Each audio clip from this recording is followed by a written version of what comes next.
Oh, hey man, are you Tyrone? Yes, I am. Welcome to Charleston. Oh, thank you, man. It's glad to... Oh, man, sorry about that. Yeah, it's nice to be here. Thanks for having me. Man, I'm not shaking your hand. You just sneezed in your hand. Sorry about that, man. But these allergies got me messed up. That's why I wanted you here. We came to the office to pick up some disinfectant so we can head out to the accounts and I can show you what we do when we disinfect things to get ready for the allergy season. All right, let's do it, man. All right. What you got there? This is the Alpha that we use. It's Alpha Multi-Surface Disinfectant Cleaner. Since school is out, we'll be using it in the cafeteria, tables, and also the desks that teachers and kids will be using. Well, that's cool. Where else would you use it? We also use it at any high point touch areas. Okay. Such as faucets in the bathroom, stairwell railings, doorknobs, anything that they'll be touching. Gotcha. Very cool. So you just spray it on it and then what happens? You wipe it back off, or how does it work? Well, with this, you have a 3 to 10 minute wait time. So ultimate kill, you just leave it on for 10 minutes, and then after that, you just wipe it off. Okay. So maximum kill time. You leave it on for 10 minutes, and it's going to kill everything on there. Yes, sir. All right. Well, let's take it out to the site and put it to use. All right. All right, Bug Group team, time for your first pro safety tip on spring cleaning safety. Remember that multi-purpose cleaners do not disinfect, and disinfectants do not clean, so make sure you are using the right chemical and that it has a label that says it is a disinfectant in order to kill germs. Virex and Alpha HP are two of the most common that we use at the Bug Group, but they have different dwell times. So make sure you know what the dwell or kill time is before you use the disinfectant for maximum effectiveness. And finally, make sure you disinfect any and all high-touch surfaces at your account on a regular basis. Your manager should know exactly which surfaces these are and be able to tell you.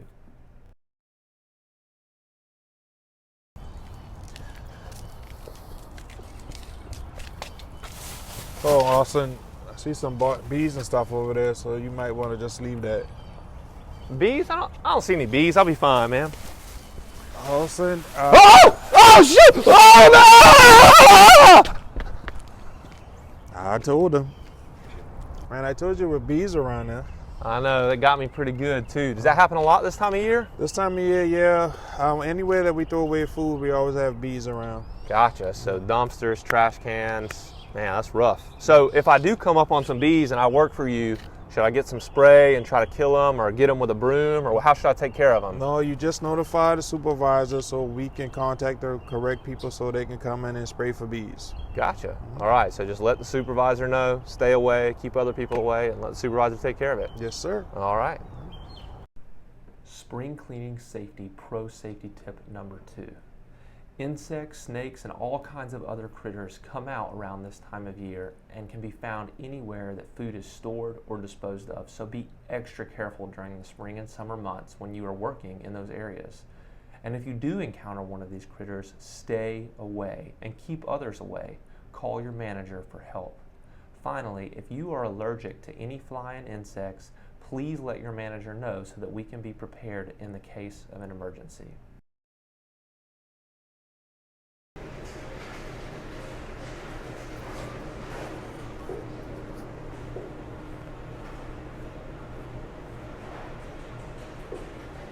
Austin, what are you doing up there on that ladder? Sorry about that, Tyrone. I just trying to take care of some of that high dusting for you while I was here. Well, I appreciate that, Austin, but with this, we can pretty much get as high as we need to, or we really don't use ladders unless it's necessary. All right, so if you don't need a ladder, don't use it. Exactly. Good to know. All right, so every now and then, though, it is going to be necessary to get on a ladder if we have to do some fine cleaning or maybe get up there with our hands. So if we do need to use a ladder, what are some of the things we need to know about it? One, you need to inspect your ladder, make sure it's in good condition. Okay, so things like labels, they need to be on there, and we can see this thing right here, it can hold me, but no more than 300 pounds. That's good to know. Correct. Anything else? Also, you need to make sure the base is always on contact with the floor. All right, Level all four floor. legs down, and it needs to be locked out. Yes. Good to know. Anything else about it? Also, you need to have a 3-point contact on the ladder when you're using it. Okay, so both feet and one hand so you can keep that other hand free. Yes. Gotcha. Gotcha. And I see right here it says don't stand at or above this level. So that seems important too. Yes, you don't go past that point. And if anything hard and you need to go past that point, you need to contact your supervisor so we can figure out a way that we can get up there without using that past that step. Gotcha. So if I'm here, I'm working for you, and there's something that's requiring me to go higher than I can reach off of this step right here, I don't need to do it. Exactly.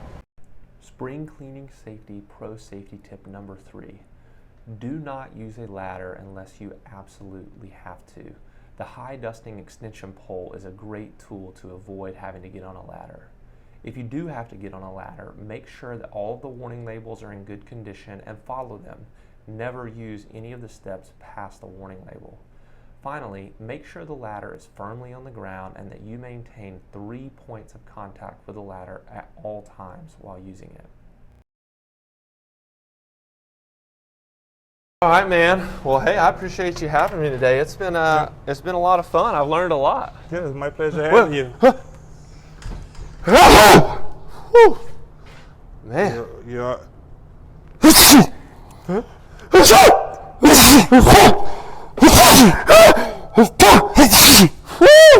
Man, I tell you what, pollen's getting me today. Yeah, it's in the mats, it's all over the place, but we got to make sure that once we blow the mats that it doesn't get inside any of the school. Okay, so you're saying not only is it filling up my nose, it's also filling up this mat we're standing on. Correct. All right, so how do you make sure you keep it clean? What we do, we blow the mats off, and then once we go inside the school, we will vacuum the carpet area, and then we also dry mop with this. Okay, so blowing these things off, trying to keep all the pollen out to keep it from getting tracked in, but inevitably some of it's going to get tracked in. So Yes. we're going to vacuum any carpet and then make sure we're dust mopping any surfaces. That's it. Because, hey, pollen on those surfaces can be slick. That it can be. I'll tell you what, man, I've had a great time today. I appreciate you having me out here, and I always enjoy being in Charleston. I can't wait to see you again. It was my pleasure having you, Austin. Thank you, sir. Time for the final spring cleaning pro safety tip. This time of year, pollen gets everywhere, but it especially likes to build up on exterior walk-off mats, which can cause pollen to be tracked inside of the building and make entrances extremely slick. Please take time to vacuum off or blow off these mats regularly during pollen season. Finally, use a dry mop often around entrances to keep them free of pollen, which will prevent the floors from getting slippery.